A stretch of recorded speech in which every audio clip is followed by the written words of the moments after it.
Welcome to Sociology 1. Hope you had a nice Thanksgiving break. And we're going to continue on here. I don't know where the semester went. We only have 2 weeks, this week and next week, and then it'll be time for the final. So I'm having to make some adjustments in what we're going to be able to cover. I'm going to try to get through education, finish families today, and get through education this week. And that will leave us time next week to do one more chapter. And I haven't quite decided what we'll be doing with that. But where we were with family is we're on the third of 3 articles that we've been looking at. The third one comes from a conflict theory perspective, and it's focused on wife abuse. And as we noticed, that's a pretty conflict theory way of talking about this topic. There's more gender-neutral ways to talk about, for example, domestic violence is one of them, or spousal abuse. But wife abuse suggests that we're talking about some sort of conflict here, gender conflict, and their premise, the authors of this are Bakazin and Eitzen. They start out with the idea that America itself is the American family is a microcosm of American society, meaning a little miniature version. If we want to study families sociologically, we should study American society and try to figure out why America has the families it does. And so they start with the idea that America is a patriarchal, violent society. It's a male-dominated society where men control a lot of the institutions and power. And it's a violent society. And those 2 facts, according to these authors, help explain why many American families suffer from wife abuse. Women being, subjected to various kinds of violence by the men in the household. And so they begin to try and explain why that is. What is it about America that's kind of violent and patriarchal? And they start with the idea of institutionally sanctioned violence. And we covered various points they made there that our society in many ways seems to give the message to men that they should be dominant and controlling and violent and should treat the people in their household as theirs, as their own property to control and use violence if necessary. So that to them is one of the key causes, you could say, of wife abuse in America, is that many men are taught to be violent and patriarchal in the way they approach family life. But another issue has to do with the idea that family structure in America promotes or encourages conflict.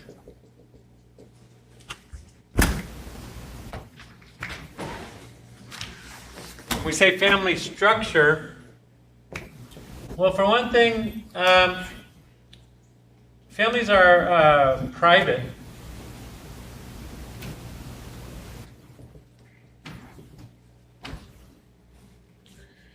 We treat the family as this private sphere. We've talked about the idea of binary oppositions. And one of the key binary oppositions is the private versus public thing. And when we talked about gender, we pointed out that women traditionally have been defined on the domestic side of that binary. Women have been defined as private and fit for the home and taking care of other things in the home, like the food and the children and the house care. And so the family in American tradition has always been defined as this private thing, as a place where a man's home is his castle, is part of the idea here. And the things that go on in his home are his own private affairs. We treat it as private property, for example, the household. And if it's private property, well, that makes it difficult for law enforcement to enforce laws against assault and things like that in the home. We also generally treat the family as something you don't talk about. You're not supposed to tell other people what goes on in your family. How do you think that might affect the wife abuse issue? Wives don't talk to anyone outside of their home about other people's abuse. If people won't talk about what's going on in their home, then there may be a lot more wife abuse and child abuse and other problems going on in homes that people don't share because it's this idea that it's private and it's seen as somehow rude to tell people what's going on, and we call it like your dirty laundry. You're airing your dirty laundry somehow if you tell other people about the issues you're facing at home. And And as we're going to see when we talk about the incidents and the incidents, we're kind of right now talking about causes. Why does it happen? But incidents refers to where and when does wife abuse happen or any crime. And that's what incidents refers to. And we're not always sure, as we're about to see, when it comes to wife abuse, our data on it aren't that great. And part of the problem is women don't want to talk about it. When it happens to them, they may not report it. Most don't, or many don't. And there's patterns to who reports it and who doesn't report it. So when we see who reports it or what we think is the data on wife abuse, it's only the data on who reports it. And that may affect what we see, or how we see the problem, as we're going to talk about in a second. So that's part of the problem. If it's private, then men can do all kinds of things in the home. And they can expect, no one's going to talk about this, no one's going to blab about it because it's my own home, I get to do how I need to do. And there's even been cases when people know that something bad is going on inside a house. They hear screams or they hear things. Again, there's this cultural thing in America, it's not my business, it's private property. Again, if you saw it in public, if you saw somebody beating somebody up and them screaming, stop, stop, stop hitting me, you would probably feel like it's your business as another citizen to do something about that. You wouldn't just go, oh, I don't care. But when it's somebody's own house, we sometimes seem to think, it's not my business, it's their business. Even if we suspect a crime is occurring. Families are also unequal. Families are a little bit like little dictatorships. America likes to call itself a democracy. I hope we're still a democracy, although after this current election, I'm not sure our current president believes in democracy, but our current president-elect. But we like to call ourselves a democracy and tell the rest of the world that we're a democracy. But our homes oftentimes are more like monarchies, where the dad is like a king, and he treats the children and the women like they're his property to use. And even if the parents are equal, a lot of marriages these days try to be equal, and the dad and mom are supposed to be sort of equal to each other. Even in those cases, the kids usually are not treated in any way equally to the parents. And you may not feel kids should be treated equally, but again, in a democracy, we at least say that the citizens aren't necessarily equal to the president. The president has powers and things that regular citizens don't. But the citizens get to vote. They get a say in the laws that the president can make or not make. In fact, the president doesn't make the laws. The president just enforces the laws that the people themselves have made through their representatives. And we say the reason we like democracy is because it reduces conflict. If we've all voted on something, and maybe the vote didn't go our way, but at least we can feel like, well, we had a vote and the majority won, and so we're not going to fight and kill each other over who's president or who's whatever, because we've all had a chance to vote on it. And so democracy is meant to reduce conflict. In countries where it's all just who has the most guns, they get to be in charge. Well, in those countries, you have a lot of fighting because people are trying to fight to be the boss. But if we can vote on it, we can be a little more peaceful about it. And if we all have the right to vote, then we can all feel like, well, at least I got a chance to pick who was in charge or what the law was going to be. And we're supposed to accept that and then wait for the next election if we're not happy with the outcome. Right now, America's having a little problem with the issue of democracy and whether we trust our own democracy to actually give us the voice. But anyway, but families aren't like that. Families are often the parents call all the shots. And the kids just have to do what the parents say. And that's a recipe for conflict, because if I didn't get a chance to have any say in the rules I have to live by, well, then I might not agree with the rules. And I'm always going to be looking for a way to get out away from the rules or violate them without them knowing, or somehow subvert the rule. But if you had a chance to say something about the rule, then you're not supposed to violate it. You're like, well, I helped make this law, so I accept the law, and I'm going to live under it without, constantly fighting the authorities.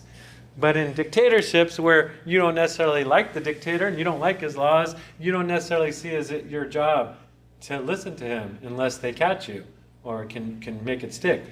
So when you have a family that's unequal, with the kids or the wife don't have any say in the rules and the enforcement of the rules, then that creates a situation of conflict. And then there's going to be fighting over, well, I said you had to be home at 9, and I don't care, young lady, that's your curfew.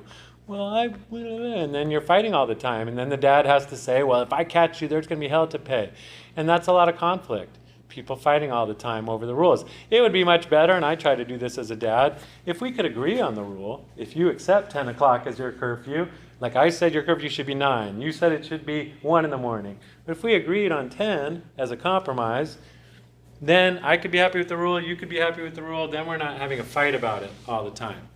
But a lot of families aren't that way. And so again, if you have a family where the things that go on there, no one else is supposed to know, and in that household there isn't equal power, the parents call all the shots, and the kids are like not even citizens, they're just peons, then you're going to have a lot of conflict. And if the wife has no power, if she's just told all the time what to do by the husband, that too might be a recipe for conflict.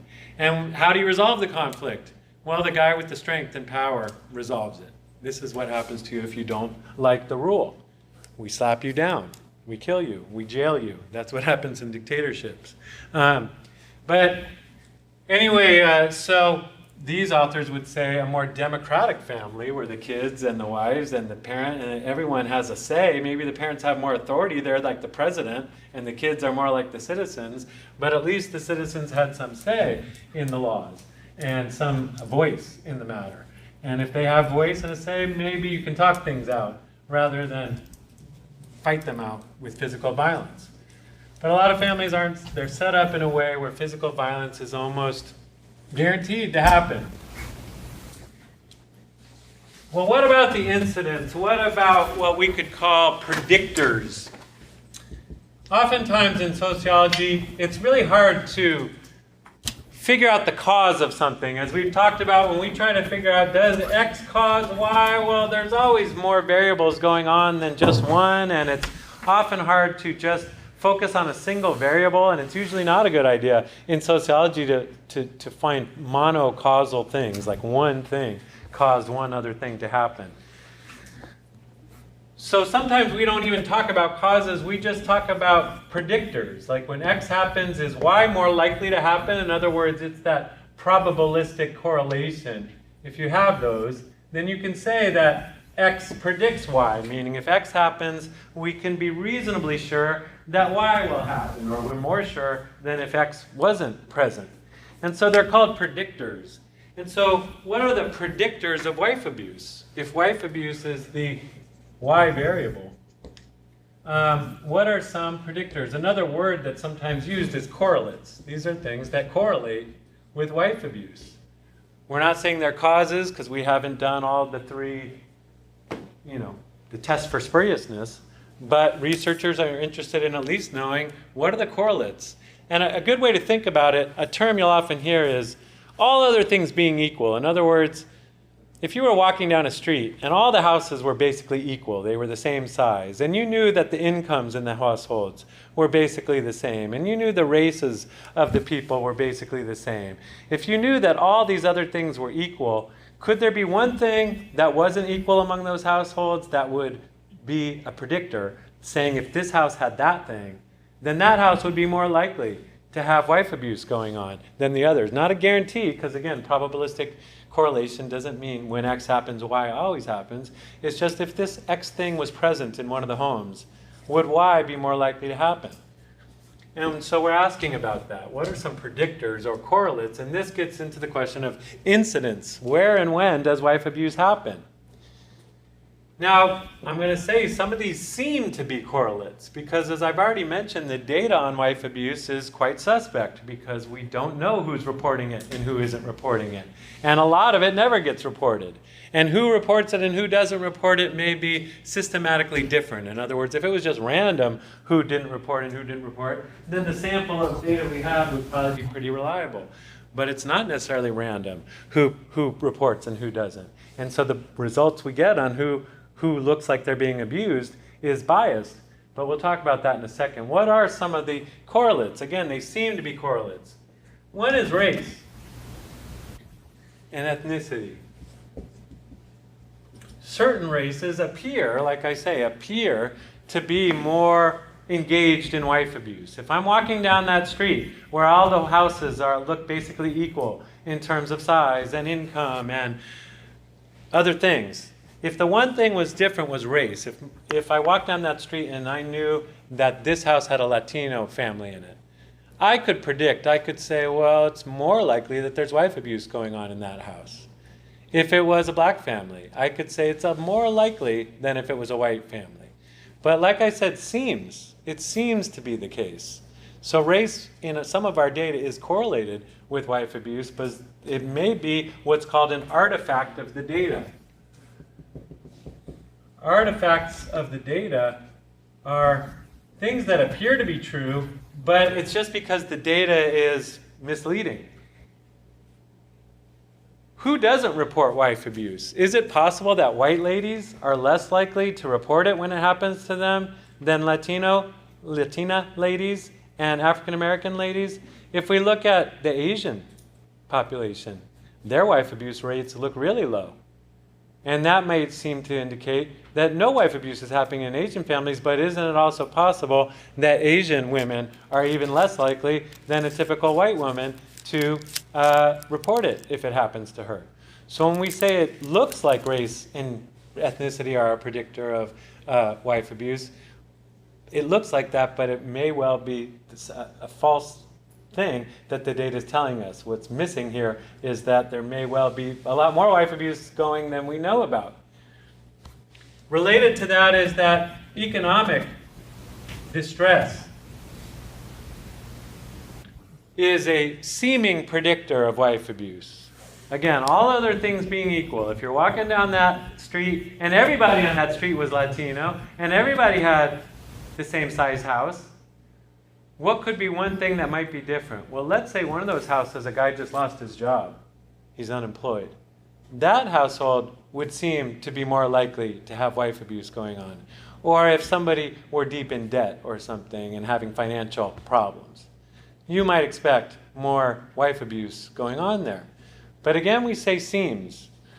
Why do you think that might be an artifact of the data rather than an actual true fact that poor women are more likely to get beat up on by their husbands than affluent women, wealthy women? They don't want others to know because they're higher class. So it's drama for them. Not only drama, like if your husband was a lawyer, for example, you'd have a lot of reasons not to call it in because, for example, if he loses his job as a lawyer, you don't even get income for yourself and the family. And even if you divorced him for beating you up and he was a lawyer, if he lost his job as a lawyer, you're still not going to get that income for yourself and the family. So if you're a woman who depends on a high-earning man for income for yourself and the family, you have a lot of reasons not to ever report it when that happens. On the other hand, if your husband just lost his job and he's not bringing in any income anyway, and he's beating on you, then you may well call the cops and say, get this guy out of here. He's beating on me and the children, and he doesn't have a job, and we don't need him around here.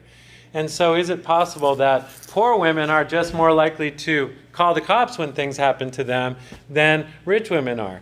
And here again, you can say that race and ethnicity might well be a proxy for that. That's another word you can use. Proxy is a word quantitative researchers use. One variable sometimes might stand for another. It's not the same thing, but it's almost the same thing. In our culture in America, if you're non-white, you're much more likely to be experiencing economic distress than if you're white. So if it's true that economic distress is a cause or a predictor of wife abuse, and it may not be, but if it is, then maybe the correlation here is really this kind of correlation. Maybe it isn't something about being black or brown that makes you beat up on your wife. Maybe it's being in economic distress. And in our culture, black and brown people might be more likely to be in economic distress than white people. But there again, if you controlled for class, if you went and looked at our upper class people of all races, less likely than poor people of all races to beat up on their wives, then you could say, well, this maybe is just telling us that people in America are more likely to be in economic distress if they're non-white. But again, both of these may be simply artifacts of the data because, again, we're not exactly sure who is being beat up on or not. The data is not good. The most of the data comes from arrest statistics. And we learned earlier in this class, or what I should say, official statistics, not only arrests, because frequently men aren't arrested for it, for reasons we talked about. Women don't always want to press charges. They don't always have a warrant to be able to come in your house and collect evidence. And so even if we just go by amount of calls in, when there are some data on how many calls came in to the call line, to the phone lines, how many incidents of wife abuse were reported, even if you go by that, it's not very complete data, like we're saying, because many people, for reasons we think, might not call it in. There are cultural reasons, for example, that the data may be misleading. So when I say cultural reasons, I'm talking about cultural reasons why the data might not be telling us the whole truth here. One is for Asian families, privacy in Asian families, for example, is even more strongly valued than it is in a typical white American family. So when we look at the data on Asian American women, we have strong reason to believe that their reporting is even more underreported than it is for other groups. Another issue, though, is immigration status. That's a bit of a confounding one or confusing one, because a lot of Latina women would have a reason not to report wife abuse. If you are in a precarious immigration status, if you're undocumented or somebody in your home is undocumented, then you have a strong reason not to have the police be showing up at your house. And so if you're being beaten up on, you may not think you should call it in, because the whole family might get deported or something like that. And a woman may decide, like a rich white woman, I'm better off just taking it than trying to do something about it. By the same token, many immigrant women come from cultures that are even more patriarchal and violent than American culture. If you come, say, from Syria right now, or a place like that, you may, and your husband's beating on you, you may not think you should call the cops at all, because you may come from a country where calling the cops means more patriarchal men come to your house and do bad things to the women and to you. And so the idea that the cops are going to be the ones that are going to protect you from the men does not always occur to immigrant women. And so, again, when we look at the reporting rates on are immigrant women more or less likely to be abused, it's hard to say, because some factors would make us think they're underreporting it, like their undocumented status, or the fact that they come from a very violent culture where the cops aren't to be trusted. But at the same time, they may well be likely, if they're immigrants, to be experiencing some of these things like economic distress that might make them more likely to be experiencing wife abuse. Also, machismo. I mean, there are, for example, certain cultural values in the Latino culture, for example, that are even more patriarchal. I'm assuming you all know what the word machismo means, but in Mexican American culture, the idea that men are in charge, men get to control the women and children, is even more pronounced than it is for a lot of other kinds of American families. And so there again, cultural reasons might make us believe that there is some connection between race or ethnicity and wife abuse, but there again, the data aren't always that clear.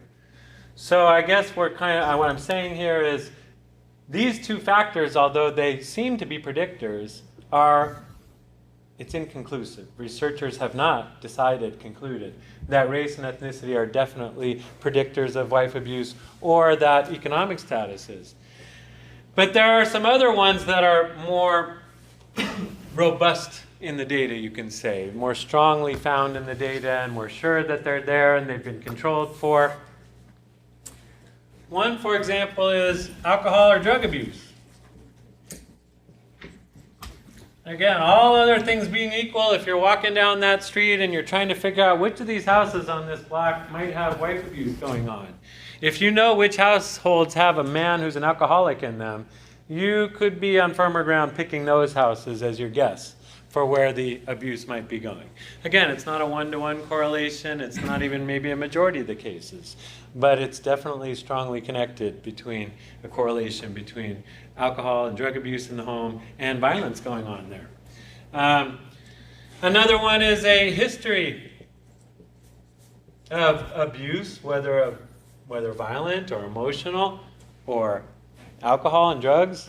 These things, as people often say, go in cycles. And people, if you don't know anything else about these households, if you know which one of the men in those households had a dad who beat up on his mom, you could be, again, on much firmer ground predicting that that house has wife abuse going on it, because there is a strong correlation between a history of that happening in your family and you repeating that behavior in your own house. Also, verbal aggression. People calling each other names, tearing each other down, trying to make each other feel bad. I don't know if it would always count as abuse, but there's not that much, not a big dividing line between hurting somebody with words and picking up a stick or a fist and hurting them. And so again, if you're walking down that street and you don't know anything else about the houses, but you hear one house where people are saying those things to each other, you're a piece of S, or you suck, or that kind of stuff, you could predict with more certainty that that house also has violence going on sometimes. So these are some stronger, more robust correlates or predictors of wife abuse. And I think I'm covering them all. I'm doing this a little bit from memory here. So what's their conclusion? So that's their analysis of the incidents, and we already talked about the causes. And their overall analysis here, or their overall conclusion, is they say we need to see wife abuse. And again, they're insisting on calling it wife abuse, not spousal abuse, not domestic violence, specifically wife abuse, because they see it as, in the vast, vast majority of cases, it's women and children being beaten up by men. It's men doing the beating up. And so that's what we need to understand, is what is it about men in America that leads them to do that. And they say we need to see wife abuse as patriarchal terrorism.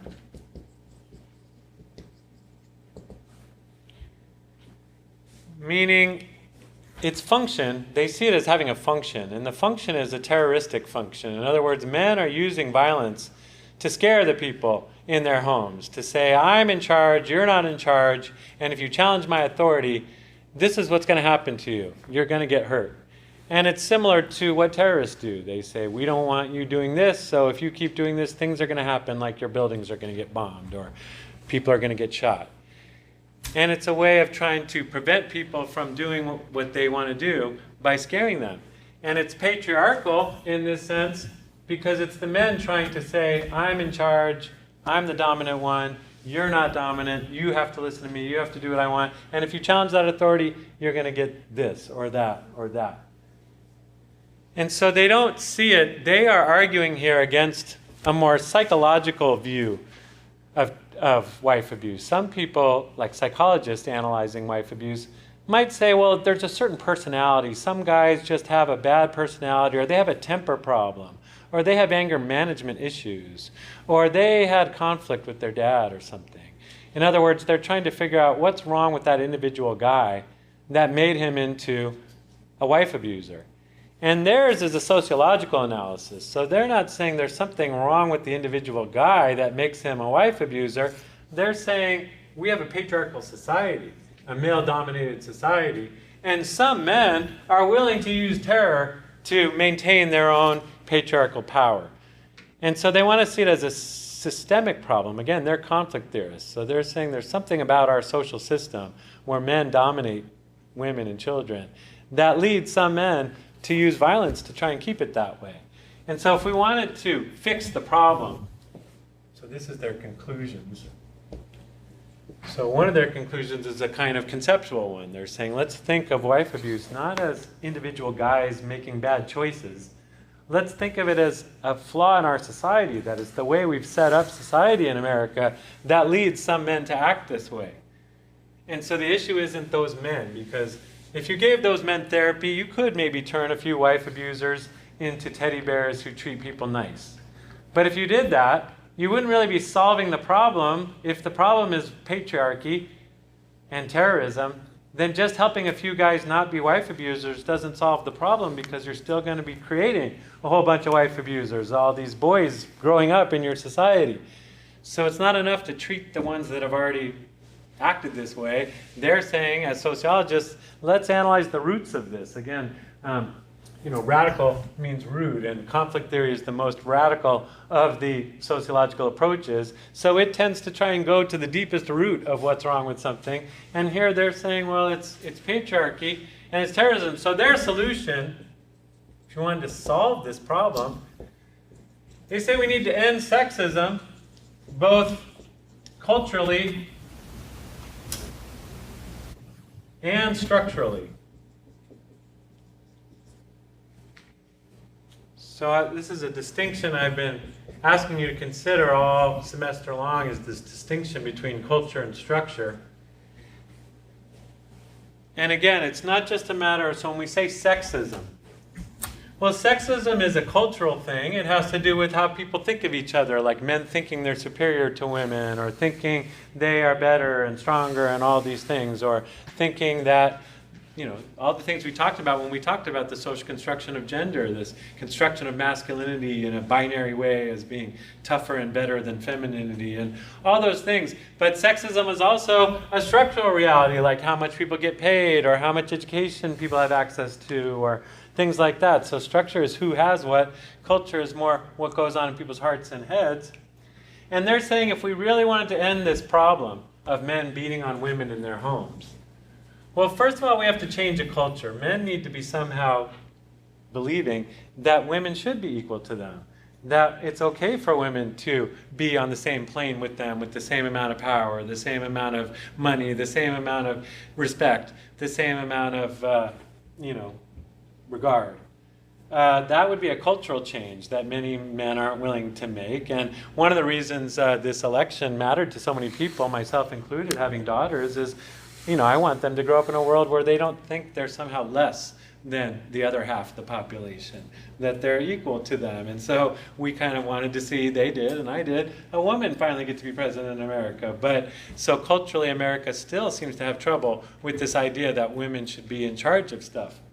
But structurally, it's also a question of actually making women equal to men in terms of not just how we think of them and feel about them, but the money they earn and the power they have. And there again, some people would say having a woman in the Oval Office in the presidency might make a difference in terms of how our country was run. Some people dispute that and say, well, it doesn't matter what genitals they have, they're still the president and they're going to act like an American president.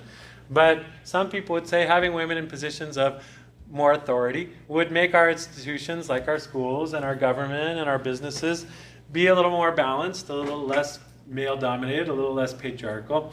So they're saying both of those things need to happen. Men, again, it's not enough to teach men you should treat girls equally. Because if a boy grows up in a culture and sees men actually have all the power and all the dominance, then it doesn't matter what his teachers and his mom told him. He's still going to see that being male is the way to be powerful, and they're going to still think of women as somehow less than them. It's not enough to just give women more power in our society, because as long as men still think of them as less than, they're not going to treat even the ones in power as equal. And that frequently happens. A man is confronted with a woman with more power than him, and he still treats her like she's lower than him, like men who go to a doctor and she's a woman. And the guy's like a bricklayer, and she's like a surgeon, and he's sitting there hitting on her to try to get her phone number or something like that. So both things need to be changed. They would say, if we want young men to grow up in a world where they're willing to treat their wives as equals, not use violence to control them, not try to scare them into submitting to them, if that's the world we want, then it means changing both those things. And it isn't just about helping individual guys be better men. It's about creating more equality structurally and culturally between men and women. So theirs is the most radical in that sense, that they're calling for deep changes in our society to address what some people might think of as, kind of a limited problem. But they're seeing it as a tip of a larger iceberg in America of violent patriarchal families.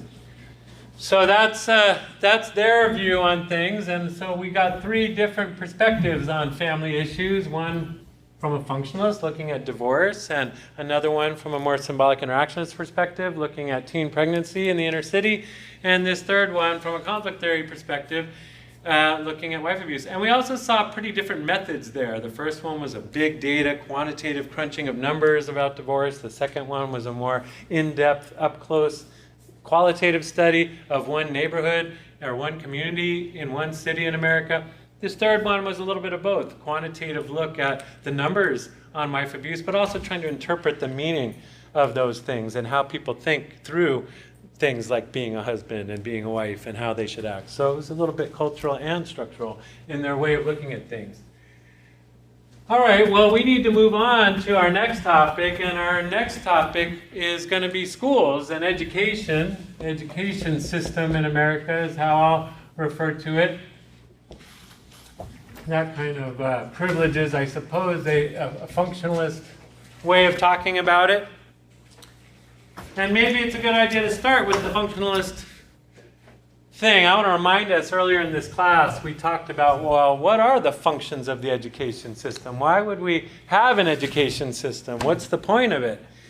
And so we talked about like the manifest and latent functions of education. And if you don't remember what those are, well, too bad. No, I'm going to, if you don't remember what these terms mean. Manifest means the obvious reasons we have schools. And if you ask people what's the obvious reason, well, they'd say things like the 3 R's. You got to teach kids how to read and write. You got to, and why do we need that? Well, because our country would be weak. We could be attacked and dominated by some other country if we don't have the skills and smarts to be able to, build weapons and things. And also economically, we'll get crushed and, lose all our wealth to other countries if they're smarter than us about building products and selling products. So I really mean the basic academic skills here are one of the things we teach. We say we teach anyway. Another one we like to say we teach is citizenship. We say our schools are partly there to teach Americans how to be members of a democratic society, how to care about the flag and voting and history of their country and government and all those things. We also would say that we teach social skills. We teach kids how to, get along with others, be clean, be tidy, be on time, take care of your area, all those kinds of things. We can also say that schools do other things that are sort of hidden that we don't like to talk about, although in some ways we're more or less aware of them, like babysitting. Like even if the schools aren't doing much teaching, they're at least keeping the kids off the streets and keeping them safe. We can say that it's kind of like a low security prison. It keeps us safe from them, keeps the kids off the streets. We talked about the hidden curriculum, the idea that schools teach a bunch of stuff that they don't really say they teach. Like working class kids generally are taught to sit down and shut up and do what they're told, whereas kids at more upper class schools are given a lot more creativity and freedom to be individual people. Or gender is another hidden thing. There's one manifest function, though, that we didn't talk about before that I want to make kind of the key starting point for today's discussion. And that is one of the big reasons we have a public education system anyway, is to legitimize meritocracy. Legitimize meritocracy, that's a mouthful. Let's break it down. What's meritocracy? Meritocracy is a society that's based on what you can do, basically earning your place in the society through achievement. Now, not all societies are like that. Some societies you get where you are in society simply by your family name, or your bloodline, or something like that, or your caste, or something that you didn't do or you didn't create. You just got the luck of the draw being born in a certain way, and so you get to be here in the society. But our society tries to say we're not like that. We're based on merit. You get where you get in America based on earning your spot, we like to say. You have to earn your job. The president didn't just get named the president. He had to earn the presidency. He had to get the more votes, and even though he really didn't. But, and we say, people have to earn their place in American society. And one way we tell the rest of the world that. We say America's a great country because it doesn't matter where you came from in America. It doesn't matter what your bloodline is or your family name or your religion or your caste. You can be anything you want in America. You can rise to be anything. A poor black kid from Hawaii can grow up to be, president, or a rich developer's son. It doesn't matter. Anybody can be president in America, we like to say. And so But to legitimize it is to say, to make it an actual fact. I mean, it's one thing to brag to the rest of the world that we, do this. It's another to make it an actual fact. And our public education system is meant to do that. It's meant to say it doesn't matter how poor your parents are or how, if you have no parents, you can still go get a free education all the way up through college and even grad school without paying very much at all. And so that's the idea, that it shouldn't matter where you came from. You still have the opportunity to climb the ladder. And so if our public education, but are our schools doing that? Are they really making it possible for any kid in America, no matter where they're born, to who they're born, to rise up? Or are they doing the opposite? Are they creating a situation where, depending on who you were born to, you may end up at a school that doesn't prepare you? Or you may, through luck of the draw, get born to parents who get to send you to a school that really prepares you. And that's where I want to start, is the idea that this is one of the places our schools are failing the most, is not necessarily, and by the way, I should start all this by saying almost everybody in America wants our schools to be doing better than they are. There is wide agreement on that as Americans, you could say.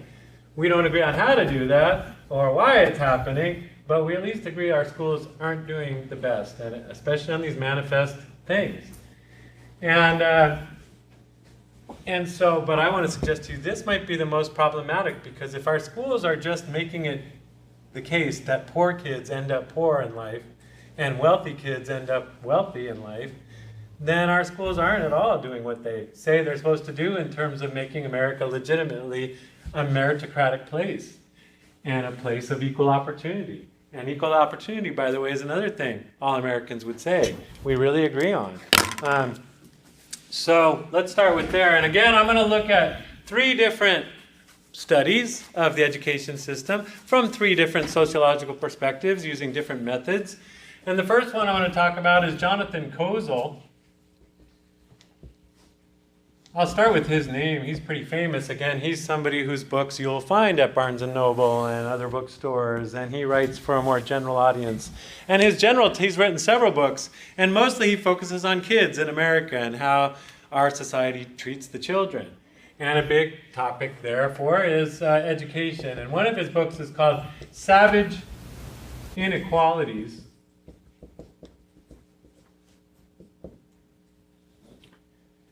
Savage means really severe and to the point of being almost like the jungle or something, like savage, like less than human somehow. And the inequalities are, unequal. So his starting point here is, well, his finding too, is that America doesn't legitimize democracy, legitimize meritocracy, that our schools are very unequal, and to the point of being savagely unequal. And so his is a conflict theory perspective, you can say. He's definitely coming from a perspective that makes inequality a focus of attention. But his method is a little different than a lot of conflict theorists. His is what you could call, I'm going to call it, an educational ethnography. So it's a qualitative approach. He doesn't do a whole lot of numbers crunching, although there are some numbers to report, obviously. And and I call it an ethnography because he basically went and lived in the New York City public school system. Not literally lived, but he spent a whole year or more visiting the schools, interviewing teachers, interviewing principals, interviewing students, sitting in on classrooms, interviewing parents, going home to people's houses and seeing how their home lives were, going to school board meetings, PTA meetings, all aspects of the school. What you could call is, a term sociologists like to use is stakeholders. There's different people with stakeholders in the school system, people who have stakes in whether the schools are working. And those would include the kids, the parents, the teachers, the principals, the wider community, employers. All the people that want the schools to be working well, you could say, are stakeholders in the school system. And he wanted to see the school system from all those different perspectives. And the New York City school system is the largest one in the country, I think, still. LA may rival it in terms of how many people are in it, but New York City is definitely one of the top 2 in the country. And if you know New York City, you know it's spread out over several what are called boroughs. So Manhattan's the most famous one, but you have other ones like Brooklyn and Long Island and Queens and Staten Island. And so this school system covers all of that. And one of the first things he notices is there are glaring inequities in school funding. So this is all one school system. It's all public. We're not talking about private versus public here. But you can see, even in this one system that's supposed to serve all the kids of New York City equally, that there are glaring inequities between how some schools are funded and others are. So, for example, he describes one day of his ethnography where he started out the day going to Long Island. Long Island is a more upper middle class area of New York, a whiter area of New York, and the school he went to probably looked something like this one. All the latest technology, brand new stuff, brand new equipment. All the kids were on computers, working on computers. Some of them were coding, writing computer code on the computers. And it definitely looked like the kind of school where people were being prepared for life in the 21st century, careers in a high-tech future economy. On the same day, he went across town to the South Bronx. That's a very poor part of New York City, a very non-white part of New York City, and went to the public school there. And the school there didn't look like this. It looked more like the 500 building. The 500 building here is condemned. You're not allowed to go in the 500 building. Why did they condemn it? They had classes in it until like last year. What's going on there? Well, tiles are falling off the ceiling. The HVAC, the heating and air conditioning, doesn't work at all. So like in New York City, he said in the wintertime, the kids, you can see their breath, they're all huddled up, their fingers are numb and they're cold because the heating doesn't work. And in the springtime, it was sweltering hot and the kids are sweating and fanning themselves. And there was like 2 computers at the school, but one of them was broken, and the other one he saw some kids playing on, but like a game, but the teacher didn't know how to use the computer, didn't know how to train them to write code or anything like that. And so it was clear that one school had all the resources it needed. It had lots of computers, lots of good building, air conditioning, heating, all of that. Another school on the other side of town has almost none of what it needs. And you could easily see that the kids in that second school are not being prepared for future careers in a high-tech economy where you know how to like program computers and stuff like that. And you guys are looking a little bored probably because you figure, well, that's New York City. We don't face that here. But I can tell you right here, if you look at Yuba City schools over there and Marysville schools, I think you'll see some of the same glaring inequalities. You can even see it right here on this campus in the sense that some areas of this campus got a lot of funding to have all kinds of new stuff. Like nursing is doing really well. They got a brand new building, all kinds of high-tech stuff. I'm in social science. They give me most of my, I get this classroom, it's pretty nice. But most of the classrooms they give me, the computers don't really work, the heating and air conditioning doesn't work. Social science isn't as highly funded as healthcare is. Our economy, we're a capitalist economy where there's a lot of money to be made in healthcare. So the healthcare fields are well funded, and those buildings have everything they need. And social science over here, not so much. We're like the stepchild. And I'm not trying to complain, but I'm saying also it's not just a division between social science and nursing. Yuba City is the distinction between a more middle class and upper class people over on that side of the river and a more working class and poor people on this side of the river. And I think the schools, and maybe I'm talking out of turn here, but I think you would see some glaring differences in the schools. But you certainly see it in California as a whole, where you can find some kids going to public schools that are really well equipped and really high tech and really ready for the future with great teachers, and other schools that just aren't preparing people. And I certainly see it in my students. Some students come here super well prepared, ready for Stanford. Most of them who are ready for Stanford don't even come here. And the ones who have to come to community college are ones that aren't really all that ready for high-tech careers. Some of you are. And so why do we have these glaring inequalities? I mean, the only difference between the kids in the schools that Kozel's visiting is the luck of the draw. If you were lucky to be born to white rich parents in Long Island, you got to go to a grade school that was preparing you for the future. If you were unlucky enough to be born to poor parents on the other side of town, you had to go to a school that wasn't preparing you for the future. And so that doesn't seem like a meritocracy where it doesn't matter who you're born to. You have the same opportunities. It seemed the opposite of that. It seemed like just reinforcing the inequality, making sure that the kids who already had advantages were going to maintain those advantages, and the kids that didn't have advantages were not going to be able to get the things they needed to be able to compete with those ones with the advantages. And so why are there glaring inequities in school funding? We have them here in California. We had them in New York City. We still have them here in California. It has to do with what you can call a vicious cycle of school funding. Why is there a vicious cycle? Well, first of all, how are schools funded? Do you know enough about your government? And John, you do, so don't raise your hand. Do you know enough about government in this country to know where do schools get their money exactly? Who funds the schools? Taxes, that's getting there, but that's too broad. What? Every tax? So when I buy a Pepsi at the store and pay sales tax? People in the community, Which people? like people that live in that neighborhood. Well, no. Do you ever remember getting a school bill? You got to pay for the Yuba City Unified, or you got to pay for Marysville Joint Unified. Like the taxpayers. See, we always complain about taxes and complain about government, but most of us have no idea. Where does the funding come from? Well, first of all, it's property taxes. Schools all across America. Well, first of all, it's states. States run the education system. So the federal government does not run our education system. And that's one of the debates we're having as a society when people talk about the Common Core or No Child Left Behind.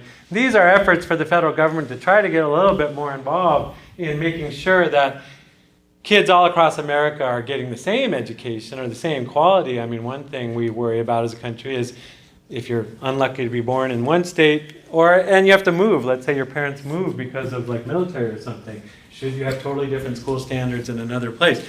So anyway, the federal government is trying to get a little more control over standardizing school around the country. But generally speaking, it's the states that fund it. The federal government has a little bit of money it gives out to states to help them with their schools.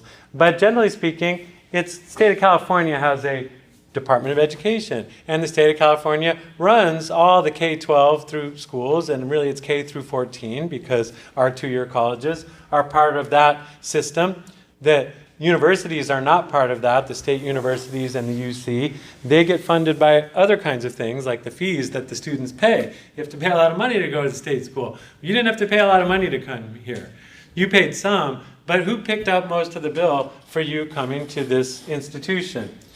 Well, property owners did. If you own property, you pay taxes on your property. And you pay taxes based on the value of your property. So here's how school funding works. You have property value. Like let's say your home is worth $200,000 or worth $500,000. It's going to get assessed a property tax based on how valuable it is. If it's worth $500,000, you're going to pay more property tax each year than if it's worth $200,000. So your property value determines your property taxes. Now, property taxes used to, in California and much of the rest of the country, used to determine school funding.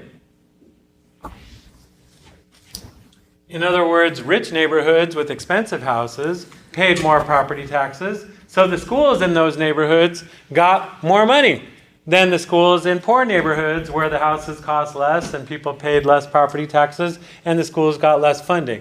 Now that's a clearly unequal system. If you say your school gets how much money it gets based on how valuable the houses are around it, then you're guaranteeing that kids born to poor parents are going to get less funding for their education than kids born to rich parents.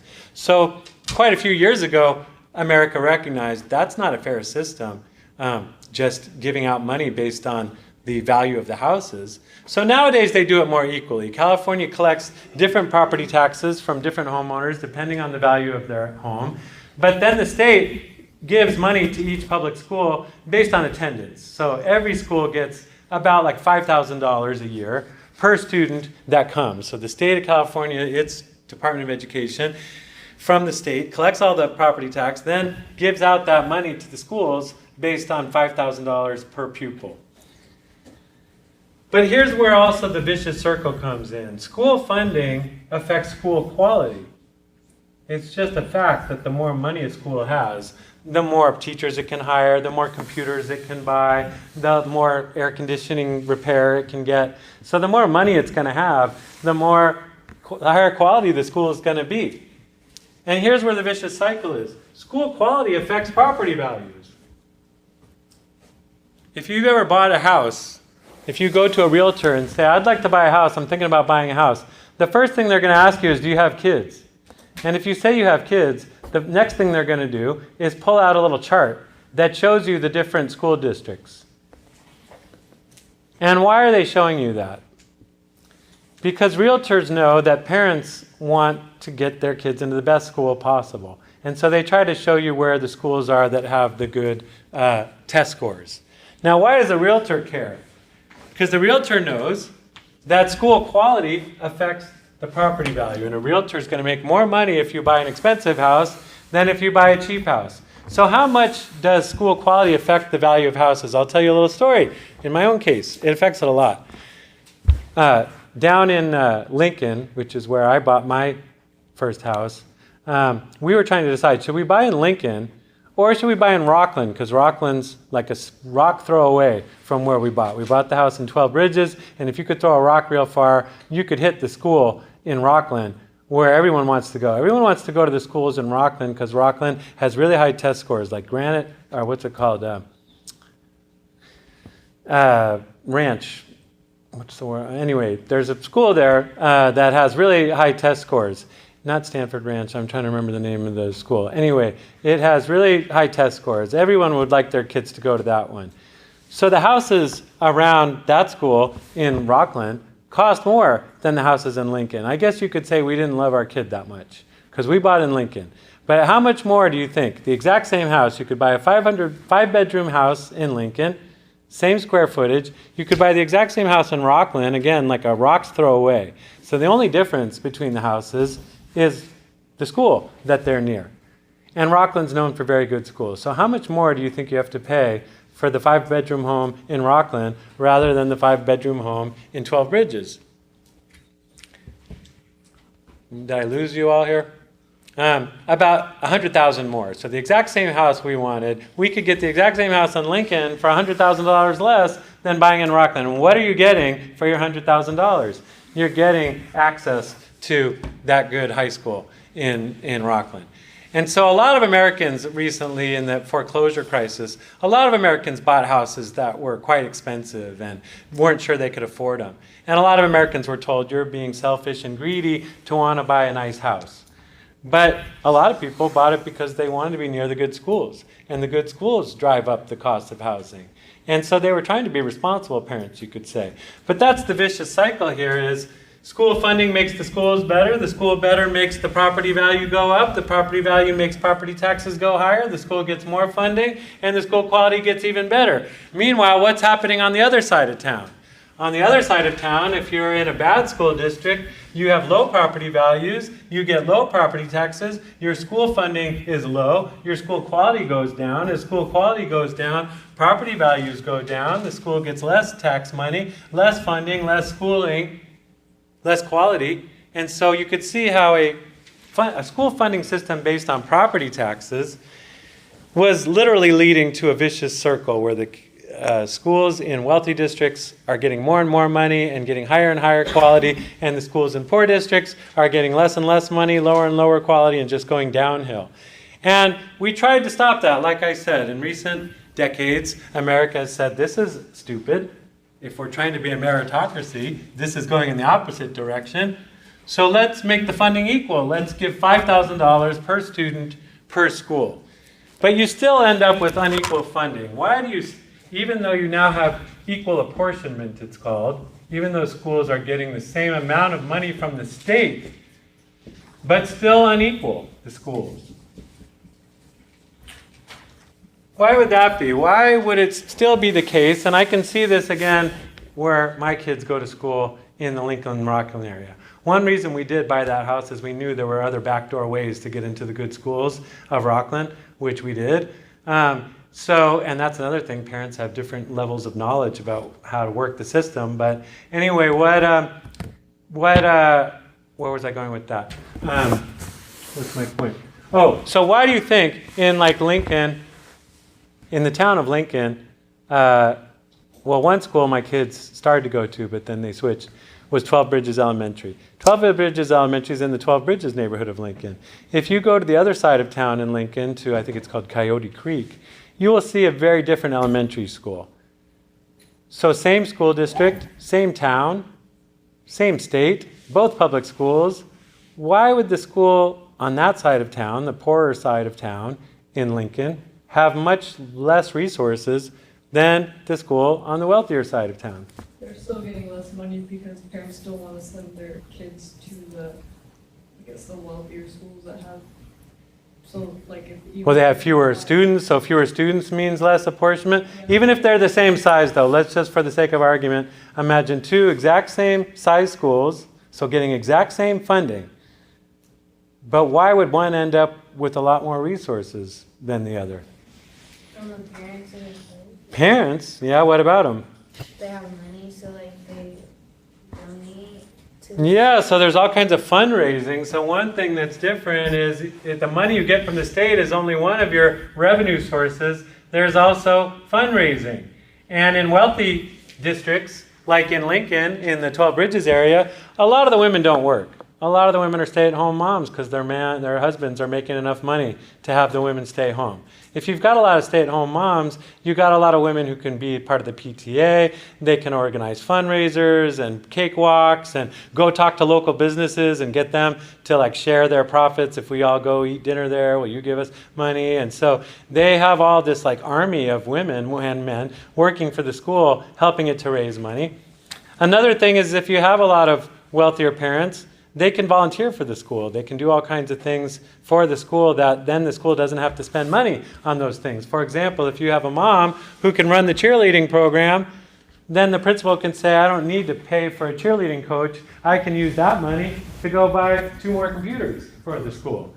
On the other hand, on the other side of town, both parents might be working, parents working odd hours, parents maybe don't speak English. You have a lot less chance for parents to be involved in the school, donating money to the school. A good example was one night, 12 Bridges Elementary had a deal with Red Robin. They said if all the families come to eat at Red Robin tonight, we'll donate 20% of the profits to your school. So we all went, and all my kids' friends were there, and some of their teachers were cooking food, and it was like a big, huge party, packed Red Robin. So I know Red Robin was happy. We were getting a packed night on a Tuesday night, and the kids were happy. They're seeing their friends, and the parents are happy. You don't have to cook dinner tonight, and we're helping to donate to the school. And I asked the waitress, well, didn't Coyote Creek have their they have their Red Robin night last night?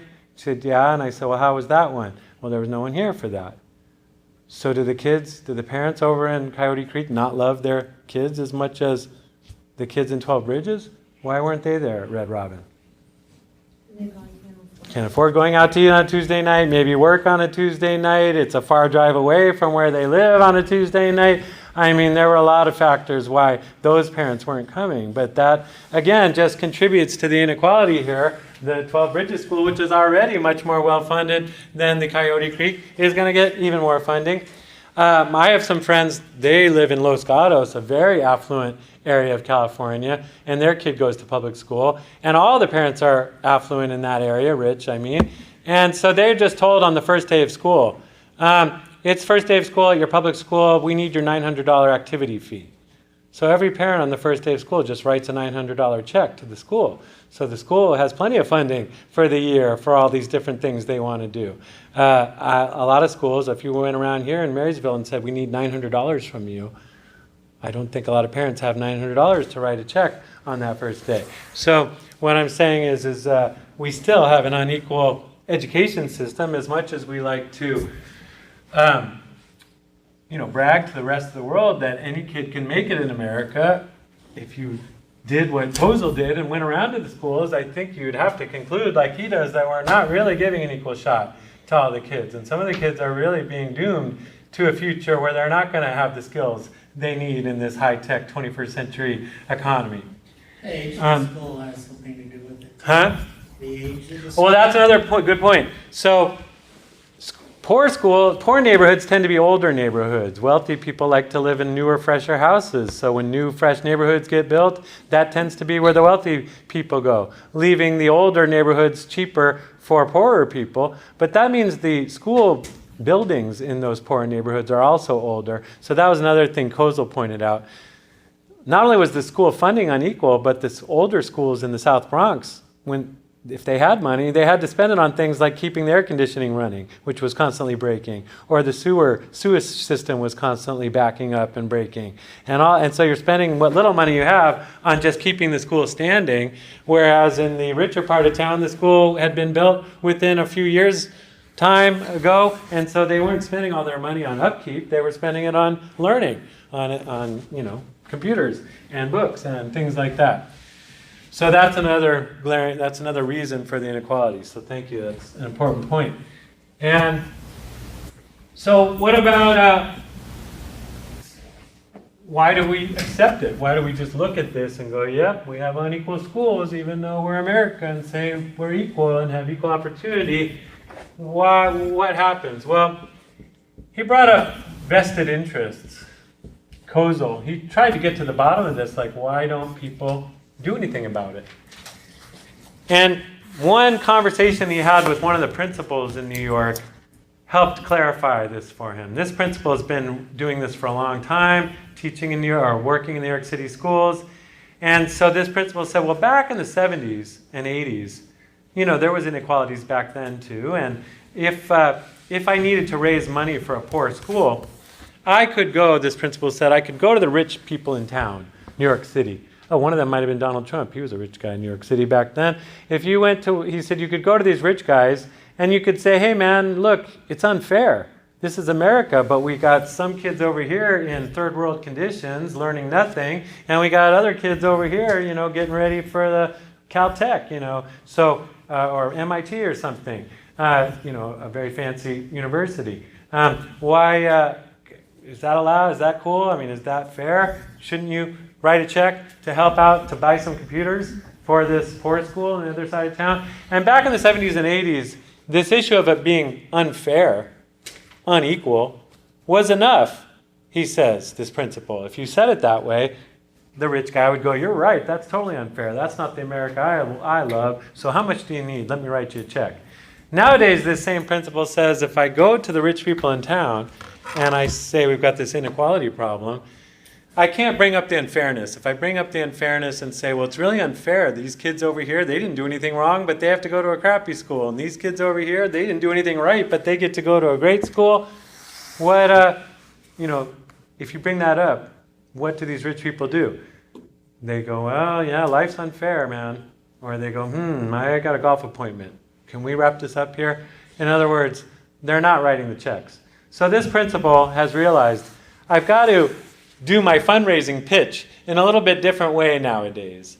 What do you think his pitch is now? If you're trying to get a guy like Donald Trump or some other rich New Yorker to write a check for the poor school on the other side of town that his kids are never going to have to go to, what could you say to a principal like that, or to a rich person like that? What do you think would be a convincing line of argument to say to a rich person why they should donate money to help out this poor school?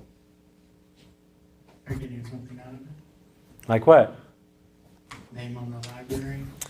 You're going to put my name on the library in the poor side of town in the South Bronx?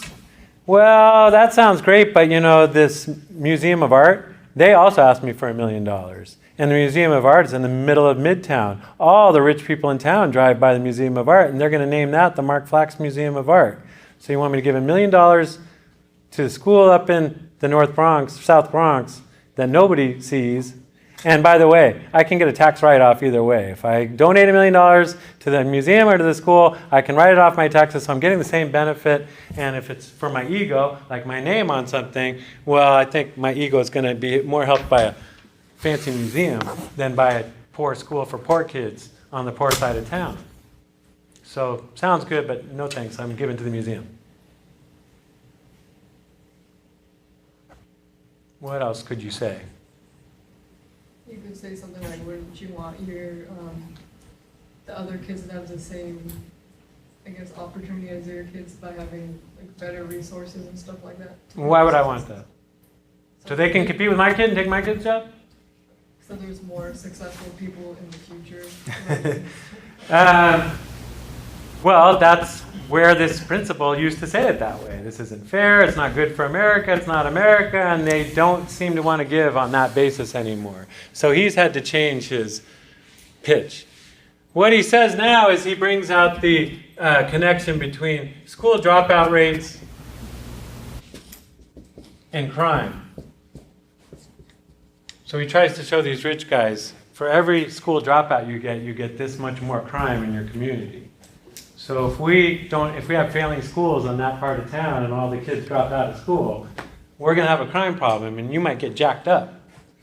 In other words, so you ask, is there something in it for him? Yeah, but it's not the prestige of donating to a school so you can get your name on it or the tax write-off. It's the I don't want to get jacked up by poor people, so I guess I'll donate something to their school.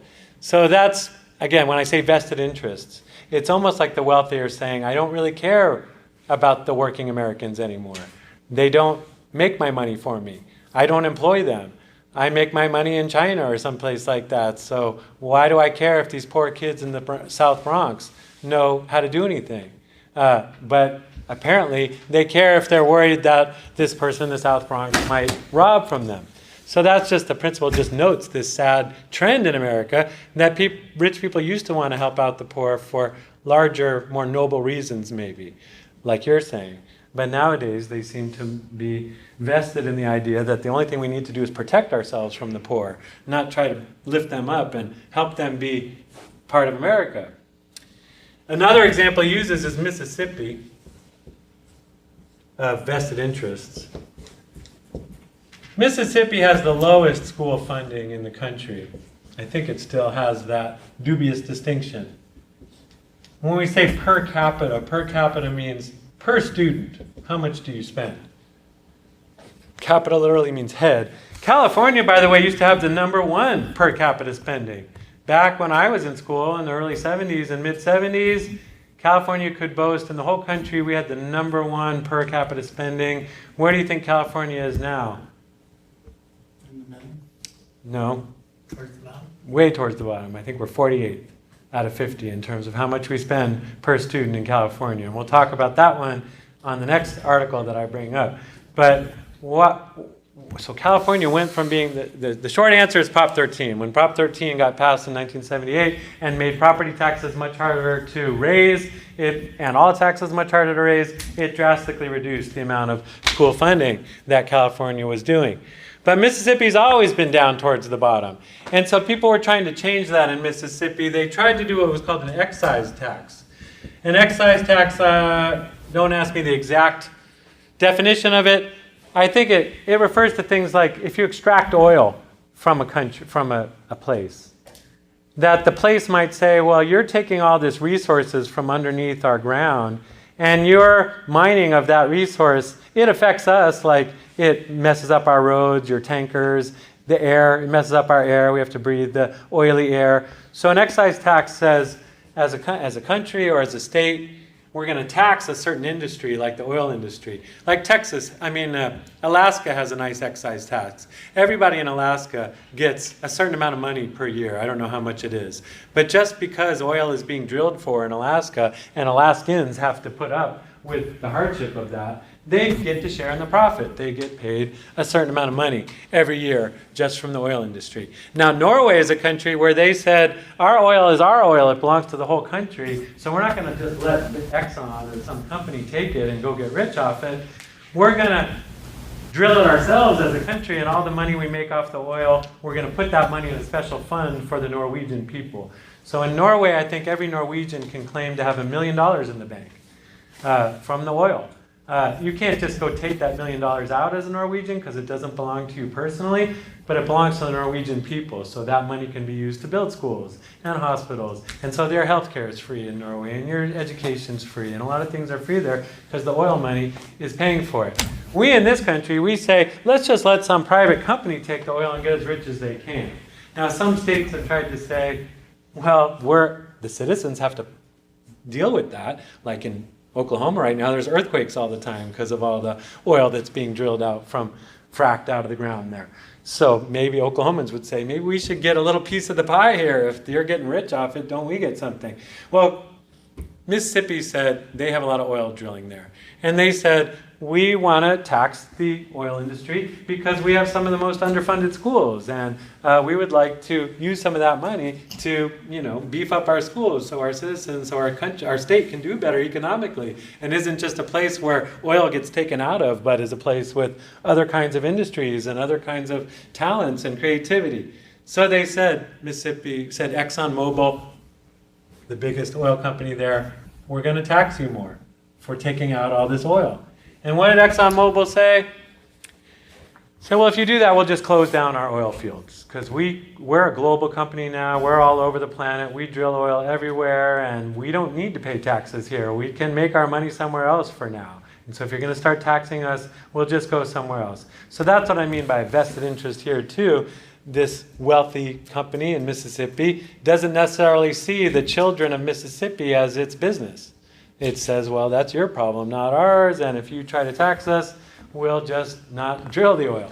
And so again, that's where Kozel leaves it. We have these glaring inequities in America, and kids aren't responsible for them, but the unluckiness of the draw means you may end up in a much worse situation than others. And so are we really a meritocracy? Or are we really more becoming a caste society in some ways, where the kids who are born to poor parents can pretty much be guaranteed a life that's lower than those who are born higher up on the totem pole? So we'll come back to education issues on Wednesday.